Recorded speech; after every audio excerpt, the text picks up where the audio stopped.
विद्यापीठाला 1 कोटी रुपये देऊ, तुम्ही नैसर्गिक प्रयोग घेतले पाहिजे मागच्या वर्षी। आणि आता 10 जुलै 25 पत्र लिहून टाकलं की ते नैसर्गिक शेती मिशन हे केंद्राच्या शेती मिशन मध्ये मर्ज झालेला आहे आणि हा प्रयोग बंद करून टाका। आता मी स्वतः माझ्या विद्यापीठात एक्झिक्युटिव्ह काउन्सिलर आहो, 3000 बायांना ट्रेनिंग दिलं, सायंटिस्ट भरले, नॉन प्लॅन प्रोजेक्ट आहे, सब्जेक्ट पॅटर स्पेशालिस्ट भरले। अरे हे म्हणतात की बंद करा। आता बरं ते पैसे आले होते, म्हटलं बंद करायचं नाही, मार्च पर्यंत चालू द्या, पुढच्या वर्षी पाहू। या प्रस्तावाच्या निमित्तानं ॲग्रिकल्चर सेक्रेटरी आणि या सर्वांना माझी विनंती आहे की हे जे 5-5 कोटी द्यायचं कबूल केलं होतं दरवर्षी 1 कोटी, अख्खा प्रोजेक्ट सबमिट केला हो भास्करराव भाऊ, अख्खा प्रोजेक्ट सबमिट केला आम्ही। चालेल 3 महिने चालवला, आता फाडून फेकून द्या। आणि परत मग राज्यपाल नवीन आले देवरतजी, त्यांनी नैसर्गिक शेती पुरस्कार केला, तर परत ते असला नाही, आता म्हणतात आम्हाला एसओपी द्या। म्हणजे अडचण काय वळसे साहेब, राजकीय आणि ब्युरोक्रेसीची। गेल्या 10 वर्षात किती कृषी मंत्री बदलले महाराष्ट्रात आणि किती ॲग्रिकल्चर सेक्रेटरी बदलले हे पहा तुम्ही। कसं धोरण राबवणार आहात तुम्ही? सेंद्रिय शेती मिशन होतं, आमच्या पोरे साहेबांनी चालू केलं होतं अकोल्याला।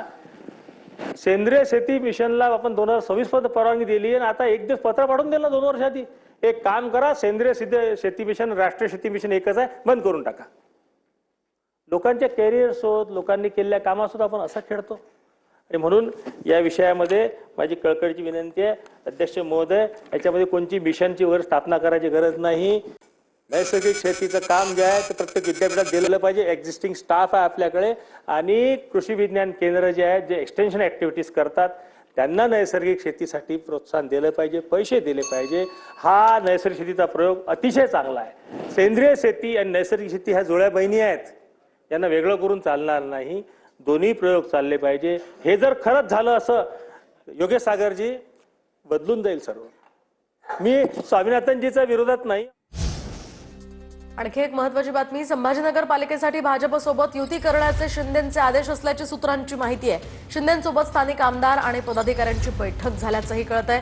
दरम्यान संभाजीनगर मनपा निवडणुकीमध्ये युतीच्या तयारीचे शिंदेंनी आदेश दिल्याची माहिती आता सूत्रांनी दिली आहे। सध्या आगामी निवडणुकांच्या पार्श्वभूमीवर विविध पक्षांकडून ही रणनीती ठरवली जाते। आता बातमी अब्दुल सत्तार यांच्या संदर्भातली समोर येते। आमदार अब्दुल सत्तार आपल्यासोबत, आपण त्यांच्याशी बातचीत करणार आहोत। अब्दुलजी, तुम्ही निवडून आलात, पण तुमच्या निवडणुकीवरच आता रावसाहेब दानवे प्रश्नचिन्ह उपस्थित करतात। बोगस मतं घेऊन तुम्ही निवडून आलात अशी टीका तुमच्यावर केली। एक लक्षात घ्या, जो माणूस बोगस असतो तो बोगसच गिरीक बोलतो। त्यांनी जे केलं, त्यांच्या भोकरदन विधानसभेमध्ये बोगस केलं असेल, त्याची आठवण त्याला येत असेल। प्रश्न असा आहे का ते 1.5 लाख मताने, बोगस मतं असो का सत्य मतं असो, पण त्यांचा पराभव झालेला आहे आणि पराभव अजून ते विसरले नाही। त्याची जी प्रत्येक वेळेस त्यांना आठवण आली की अब्दुल सत्तार दिसतोय। ह्या गोष्टी ज्या आहेत आपण पाहिलेल्या आहेत की ज्या वेळेस माणूस पडतो त्यावेळेस तो कदाचित दुसऱ्याला कसा बदनाम करायचा हे प्रयत्न करतो, परंतु त्यांना एक लक्षात ठेवायला पाहिजे की एक बोट इकडे केलं तर 3 बोट त्यांच्याकडे असतात। रावसाहेब दानवे वारंवार तुमच्यावरच टीका का करतात? दुखणं तेच आहे की लोकसभेमध्ये त्यांचा गैरसमज आहे की मी त्यांना पाडलं। सत्य काय मग? सत्य काय, मी पाडलं नाही, ते पडले, पाडलं आणि पडले, पण ते त्यांच्या डोक्यामध्ये तितकंच आहे की मी पाडलं। संशयाची सुई कायम तुमच्यावरच येते।